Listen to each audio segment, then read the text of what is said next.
দেশের অন্যতম আম উৎপাদনকারী জেলা নওগাঁ। গত কয়েক বছরের মধ্যে এবার আমের মুকুল সবচেয়ে বেশি এসেছে। এ বিষয়ে বিস্তারিত জানাতে সরাসরি যুক্ত হচ্ছেন সহকর্মী কামাল হোসেন।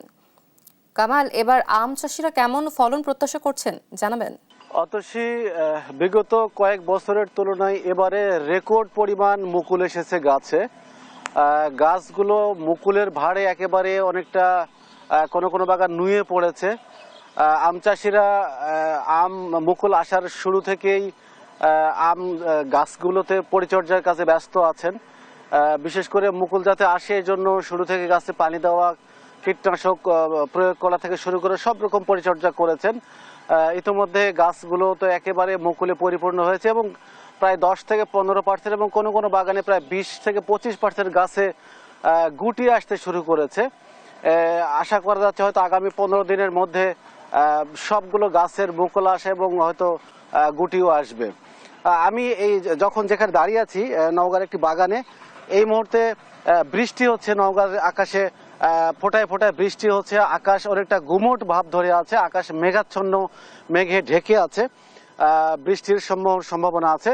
তবে যদি বৃষ্টি হয় তাহলে নিঃসন্দেহে এটা একটা ভালো লক্ষণ যে বৃষ্টি হলে গাছে যে আম চাষিরা পানি বারবার প্রয়োগ করছে, মুকুল ধুয়ে দেওয়ার জন্য পানি স্প্রে করছে, ওষুধ স্প্রে করছে, সেখান থেকে অনেকটাই উপকার হবে।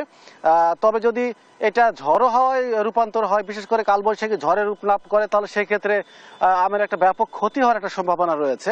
বিশেষ করে ঝড়ো আবহাওয়ার ক্ষেত্রে আমের মুকুল ঝরে যায়, ভেঙে পড়ে, বিভিন্ন রকমের ক্ষতি হয়। অথচ আমি যদি আপনাকে এবারে আমের হিসেবটা বলি, বিশেষ করে নওগাঁ জেলায় এবারে প্রায় 30,500 হেক্টর জমিতে আম চাষ হয়েছে। গত বছর এটি ছিল 30,300 হেক্টর জমিতে, অর্থাৎ 200 হেক্টর জমিতে অতিরিক্ত আম চাষ হয়েছে। এবং এবারে আম উৎপাদন লক্ষ্যমাত্রা নির্ধারণ করা হয়েছে 4,50,000 মেট্রিক টন, যেটি গত বছর ছিল 4,25,000 মেট্রিক টন। নওগাঁর বিশেষ করে দুটি উপজেলা, সাপাহার এবং পোরশা, এই দুই উপজেলার সবচেয়ে বেশি আম উৎপাদন হয়।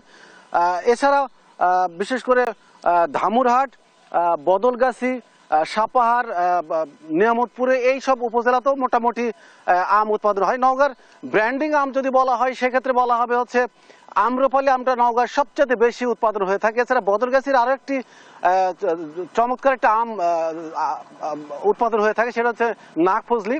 এছাড়া ল্যাংড়া, গোপালভোগ, হাইব্রিড জাতের, বিশেষ করে বাড়ি 4 এবং বাড়ি 5 জাতের আমও এখানে উৎপাদন করা হচ্ছে। সব মিলিয়ে বলা চলে ধানের জেলা নওগাঁ এখন আমের জেলায় পরিণত হয়েছে। আর আবহাওয়া যদি অনুকূলে থাকে, সেই ক্ষেত্রে দাম যদি ভালো থাকে, সেই ক্ষেত্রে নওগাঁ জেলায় এবার প্রায় 3,500 কোটি টাকার আম উৎপাদনের হবে বা বিক্রি হবে বলে আশা করা হচ্ছে। তো নওগাঁ থেকে মোটামুটি এরকমই ছিল আমের সর্বশেষ তথ্য।